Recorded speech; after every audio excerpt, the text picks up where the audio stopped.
Saying in Nigeria, the army is claiming massive gains against Boko Haram militants. It says airstrikes killed hundreds of militants and that Boko Haram leader Abubakar Shekau has likely been wounded. That's according to the Air Force Chief of Staff. The strikes took place in Sambisa forest, where Boko Haram has been holed up. The army has in the past claimed it's killed Shekau, but is known for his videos refuting these claims. Nigeria is meanwhile pushing for the United States to sell aircrafts to the army to better battle Boko Haram.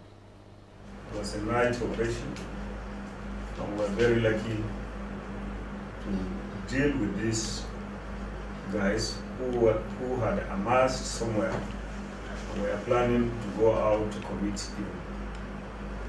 But luckily, we're very happy to note that about 300 of them will not be available to commit any evil again. But for once, deal with them. We want to urge others in their own interests to surrender their rifles, their weapons, come out, hand over themselves, and face justice. That's the only thing that will save them.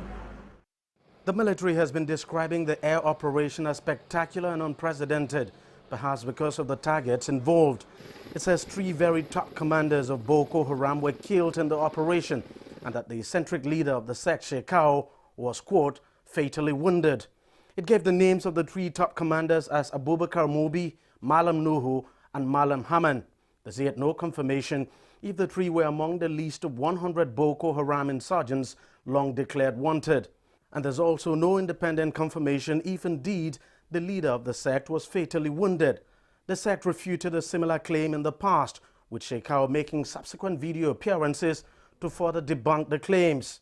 But former military officer Hassan Stanlabo says he has no doubt this would deal a serious blow to the insurgents. It's a big plus on our side, a big plus in that it's an indication of the fact that the military is on right course. Okay? And for the adversaries, it will be highly demoralizing because they have lost a leader or leaders. And of course, we know that what that might portend within the organization. It therefore means that there is a leadership gap that is waiting to be filled. So what do we anticipate? A tussle for leadership, likely tussle for leadership. Sources in the military say the airstrike was carried out in the night of Friday, August the 19th, just as the terrorists assembled in one of the villages deep inside their Sambisa forest stronghold. The Air Force released this video showing the very moment the airstrike happened and the morning after. Just over a week ago, Boko Haram announced it was willing to negotiate with the government for the release of the over 200 Chibok school girls kidnapped by the sect in April 2014. It's not clear what bearing this latest attack could have on the planned talks. A truce has not been established yet.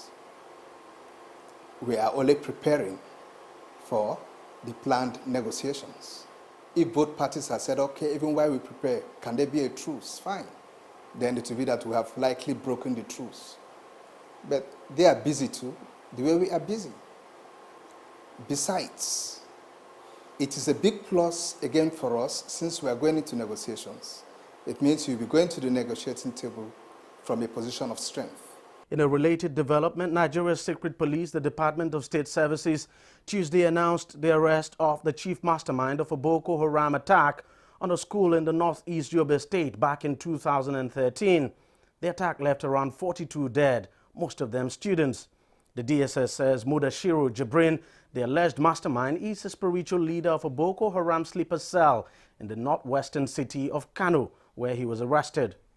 The Nigerian military has intensified its counterinsurgency campaign against Boko Haram, and with the help of its neighbors, it has succeeded in pushing back the sect. Deji Badmo, CCTV, Lagos, Nigeria.